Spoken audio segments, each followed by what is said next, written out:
On March 15, 1978, Dr. Margaret Thornfield, Chief Medical Examiner for Polk County, Arkansas, received a call that would haunt her for the rest of her career. Sheriff William Hayes had just returned from the remote Whittaker homestead, 30 miles deep in the Ouachita Mountains, where a mail carrier had reported finding children in unthinkable conditions.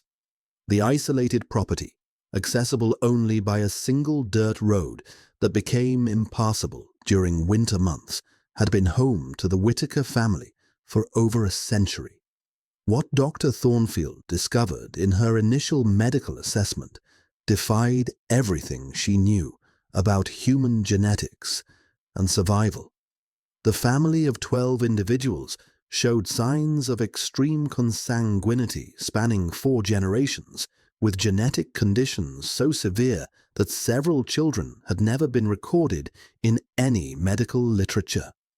Living in complete isolation since the 1890s, the Whittakers had developed their own insular community where biological relationships had become impossibly intertwined.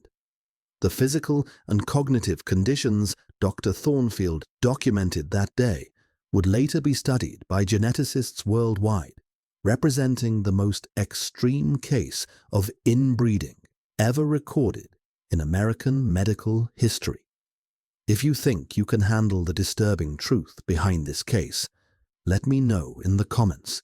And if you want to explore more cases that authorities tried to keep hidden, subscribe now, because what we uncovered will change how you see isolated communities forever.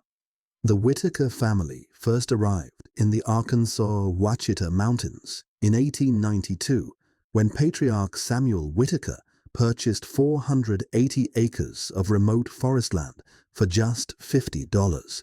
Samuel, a widower from Tennessee with 3 young children, sought complete isolation after losing his wife to tuberculosis and facing mounting debts. The mountainous terrain, characterized by dense forests and seasonal flooding, provided perfect seclusion, but also created an insurmountable barrier to regular community contact. By the early 1900s, the nearest town of Mena lay over 30 miles away through treacherous mountain roads that became completely impassable during Arkansas's harsh winters. Samuel's decision to raise his children in complete isolation seemed reasonable initially, as many frontier families sought self-sufficiency. However, historical records from the Polk County Courthouse show that by 1910, no Whittaker children had ever attended school or been seen in town. Local church records indicate the family stopped attending services after 1895, and by 1920, townspeople rarely encountered any family members except during emergency supply runs. The geographical isolation was extreme, even by mountain standards. The property sat in a natural valley surrounded by steep ridges, accessible only through a single logging road that required specialized knowledge to navigate. Seasonal flooding from mountain runoff would cut off access for months at a time, forcing the family into complete self-reliance. The nearest neighbors lived over 8 miles away, separated by dense forest and challenging terrain. This isolation, initially chosen for privacy and economic necessity, would gradually transform into a prison that trapped subsequent generations.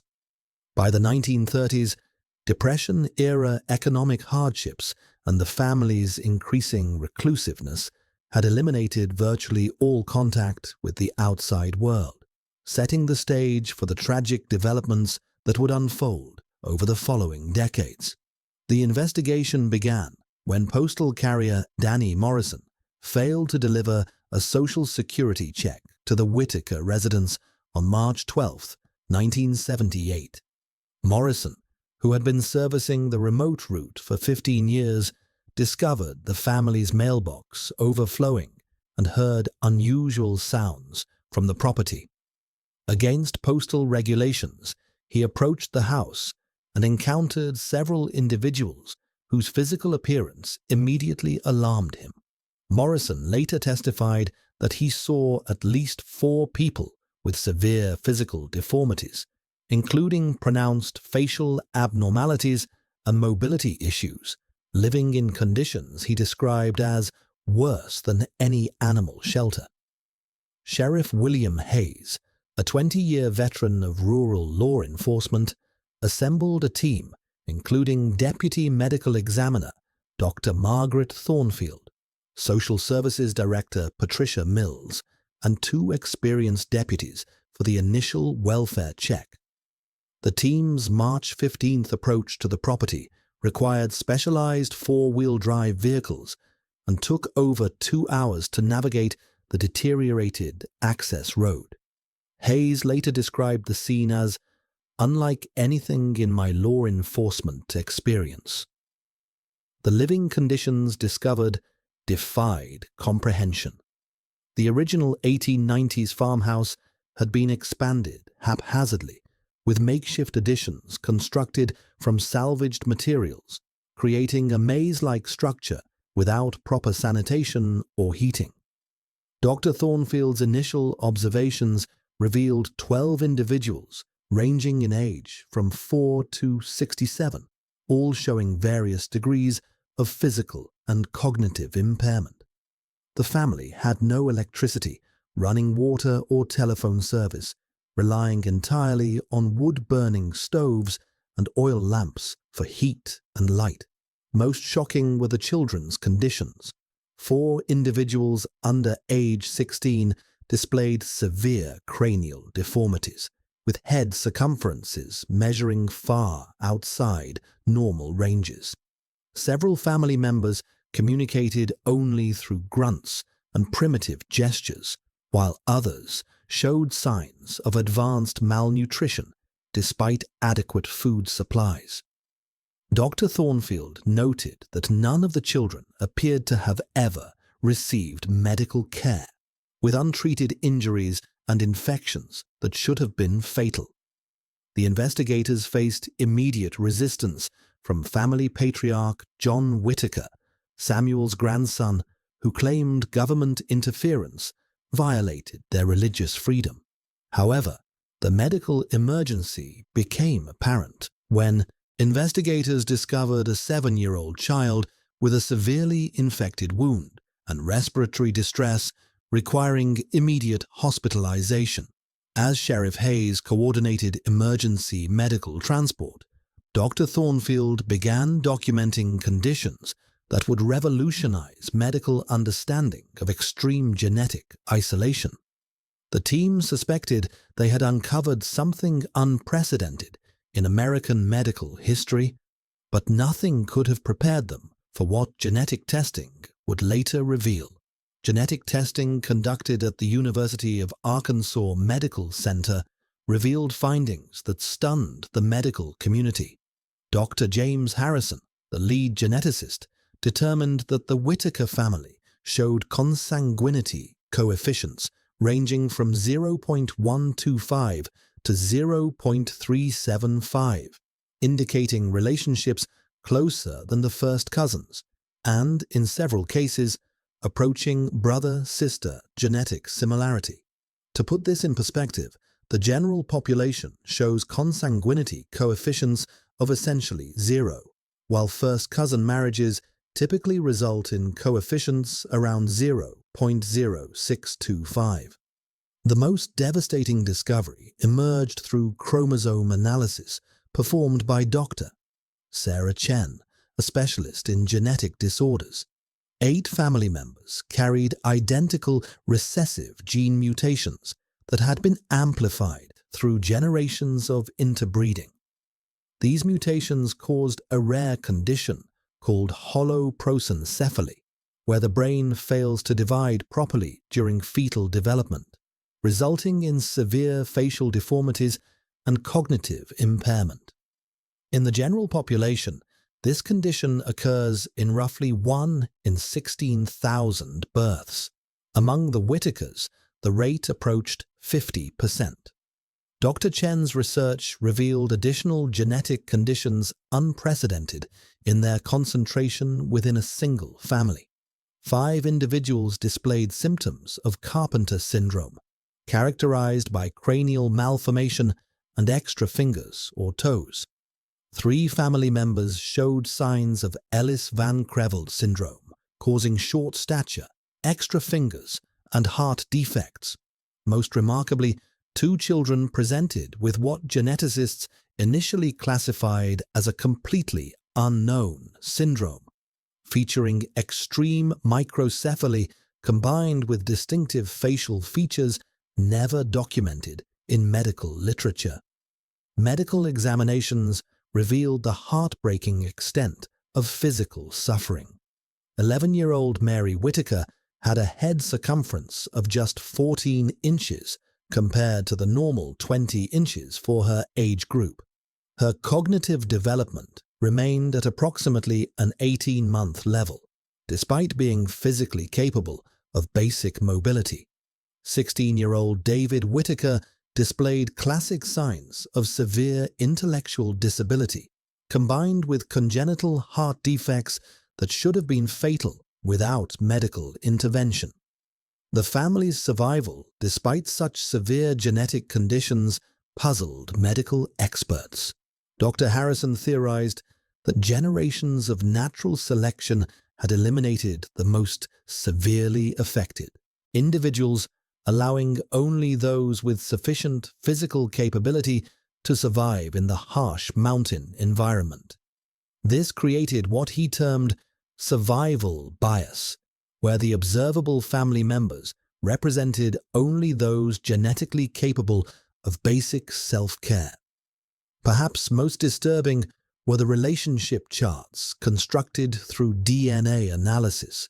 The investigation revealed that family patriarch John Whittaker had fathered children with his own daughter, creating genetic relationships of unprecedented complexity. Grandparents were simultaneously aunts and uncles to their own grandchildren, while siblings shared genetic material typically seen only in identical twins. Documentation found in the house included a crude family Bible with relationship records dating back to 1920. These handwritten entries, combined with genetic evidence, revealed 4 generations of systematic inbreeding. The records showed attempts to conceal relationships through misleading entries, suggesting family members were aware their practices violated social norms.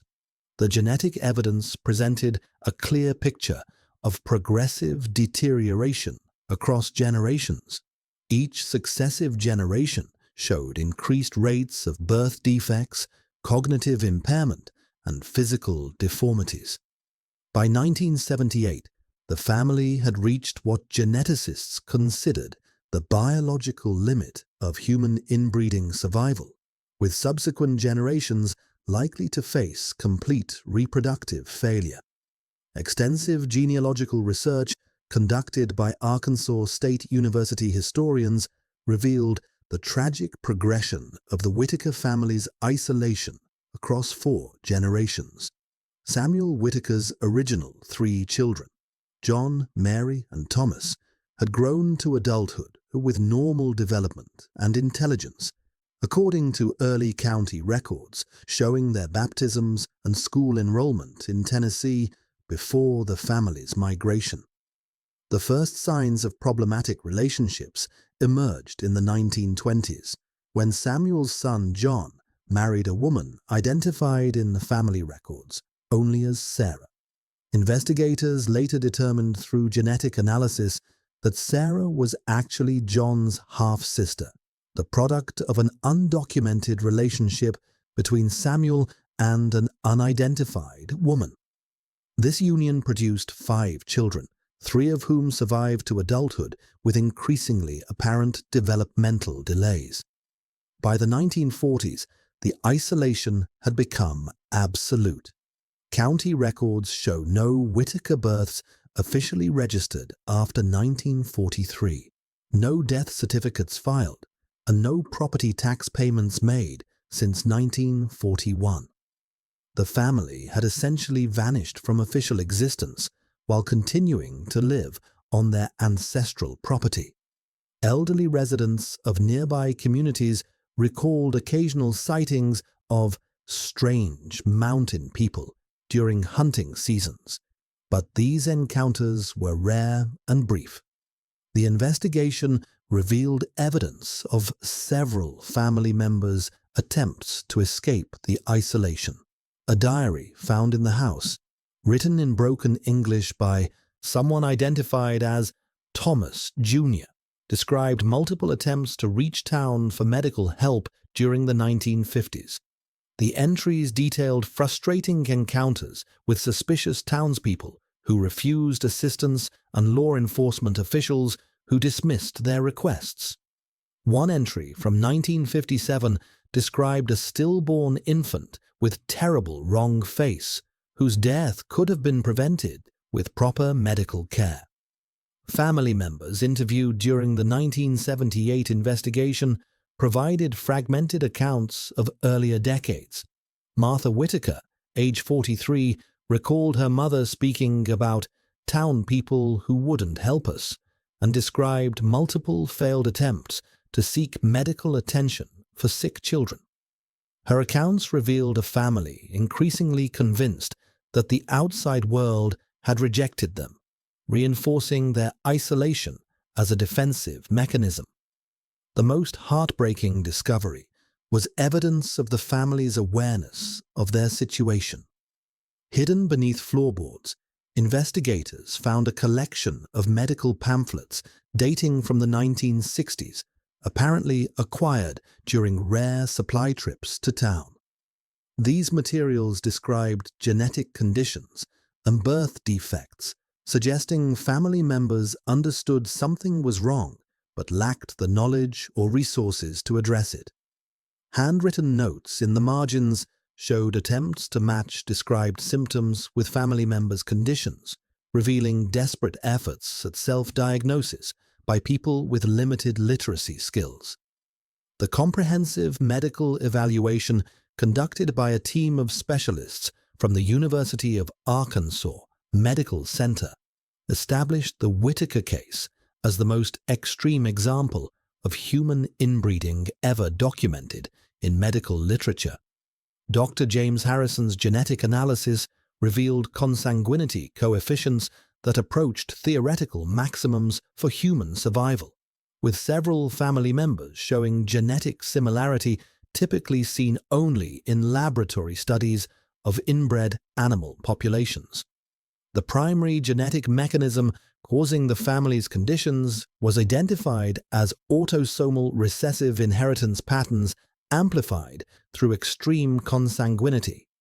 Dr. Sarah Chen's chromosomal studies revealed that normally rare recessive alleles had become dominant throughout the family's genome. This created what geneticists term homozygosity by descent, where harmful mutations were expressed at rates impossible in normal populations.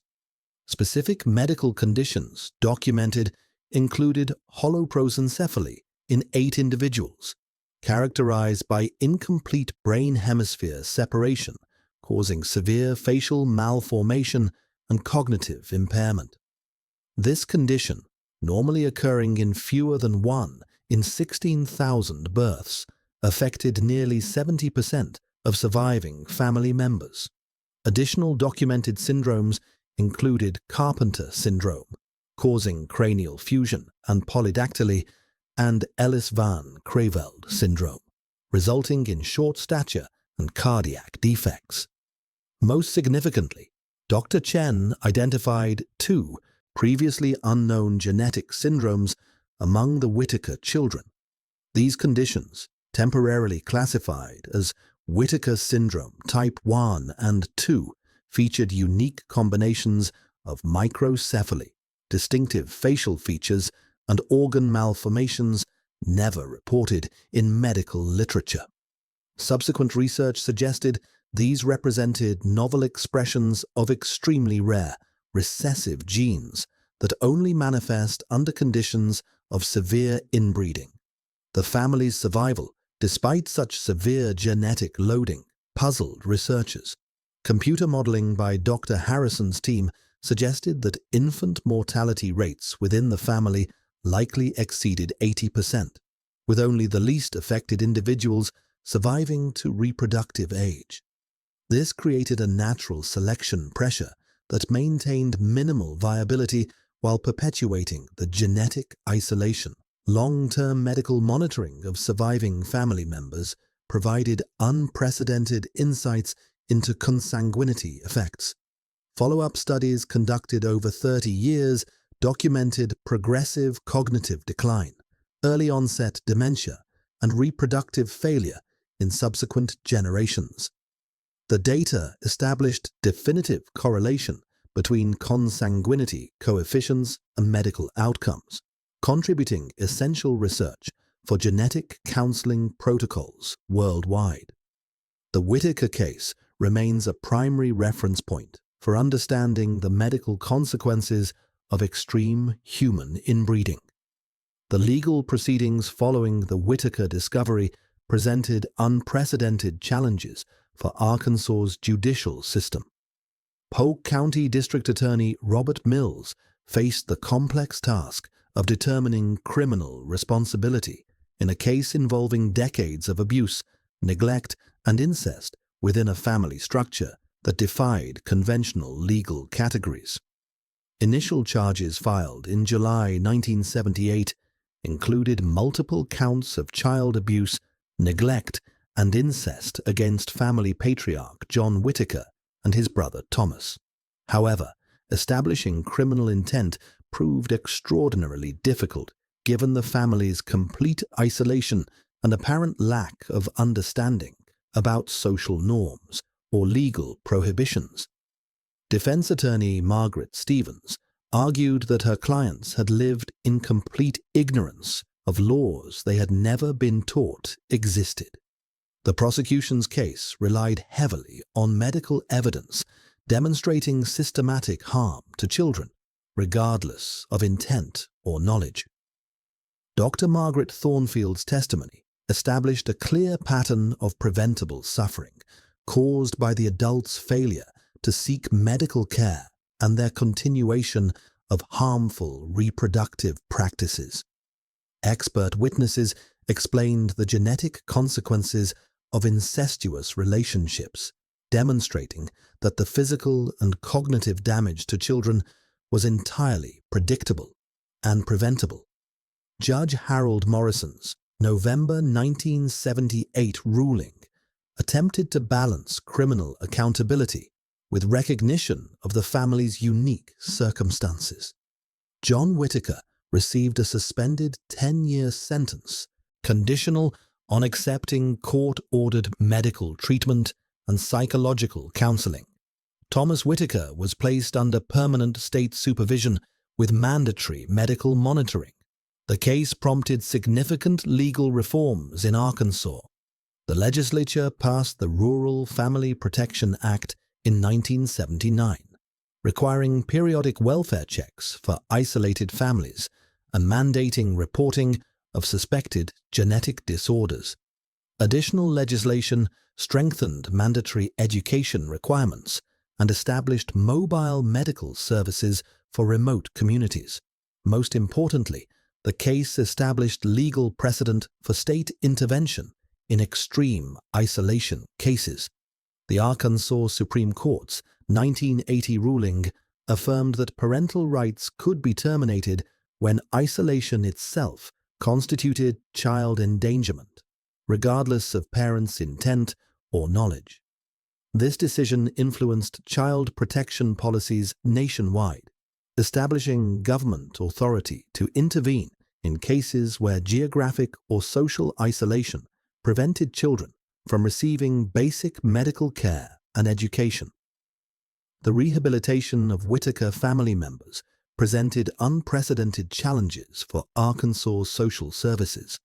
Director Patricia Mills assembled a specialized team including geneticists, special education experts, and trauma counselors to address needs unlike any previously encountered in child protection services.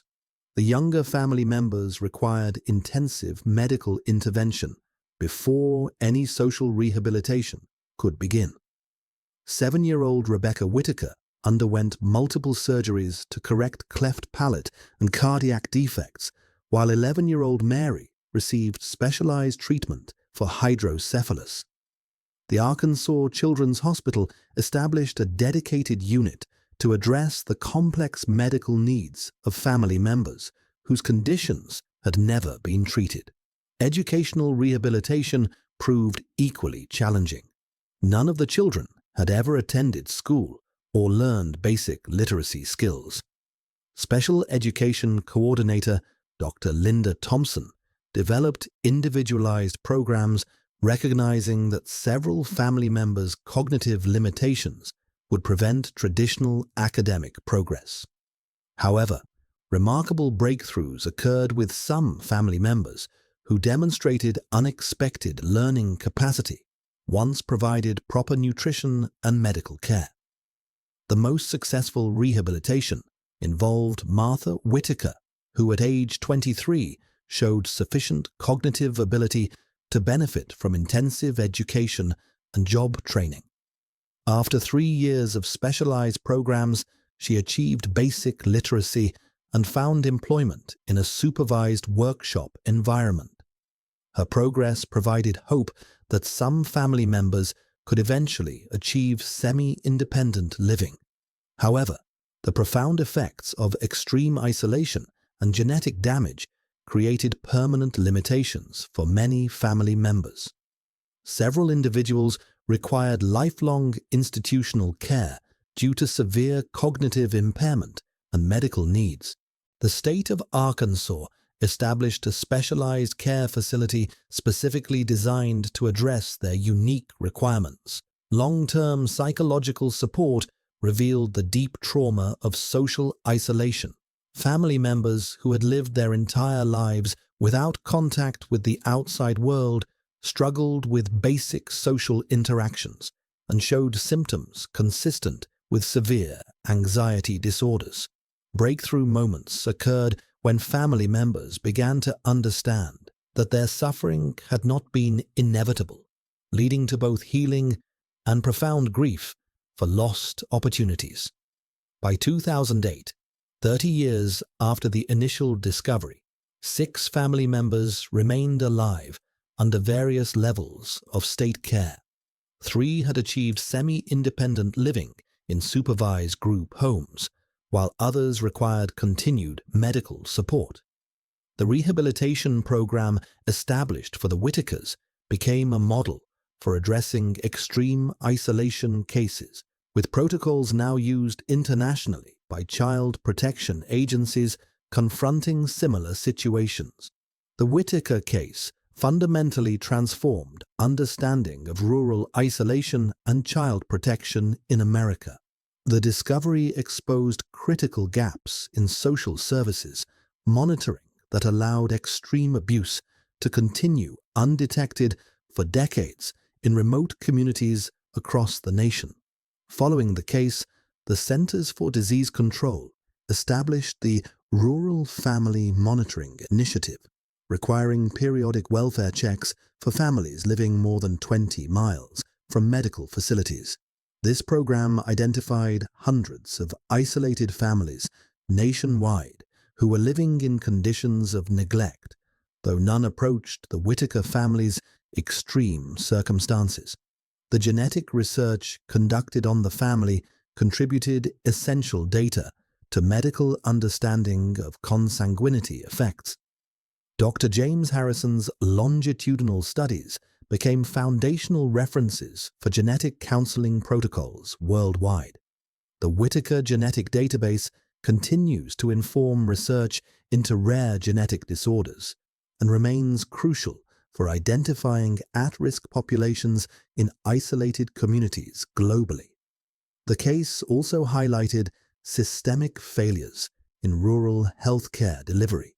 The tragedy demonstrated how geographic isolation could create complete disconnection from essential services, leading to preventable suffering that violated basic human rights.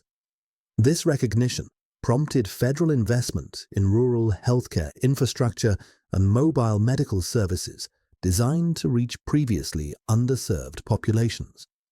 Ethically, the Whittaker case raised profound questions about intervention versus autonomy in isolated communities. The balance between respecting cultural differences and protecting vulnerable individuals became a central focus of social work, education, and policy development. The case established precedent for protective intervention while highlighting the importance of culturally sensitive approaches to family preservation. The broader impact extended internationally, with the Whittaker documentation becoming required study material for medical professionals and social workers worldwide. The case serves as a definitive example of how extreme isolation can lead to predictable tragedy, informing prevention strategies in rural communities globally. Most importantly, the family's story became a powerful advocacy tool for ensuring that geographic isolation never again serves as a barrier to basic medical care and human dignity. The Whittaker family's story stands as a permanent reminder that even in modern America, geographic isolation can create conditions that destroy human potential across generations. Today, surviving family members continue to receive care through programs developed specifically for their needs, living proof that intervention, though late, can still provide dignity and hope. Dr. Margaret Thornfield, now retired, continues to advocate for rural healthcare access, stating, "Every child deserves the chance to reach their full potential, regardless of where they're born. If you watched until here, it means you truly care about uncovering these hidden truths." Comment, "I watched until here, so I can recognize the real followers who aren't afraid of difficult realities." Don't forget to like this video if you believe these stories need to be told, and share it with people who value investigative content. Subscribe now for more cases that authorities hoped would stay buried forever.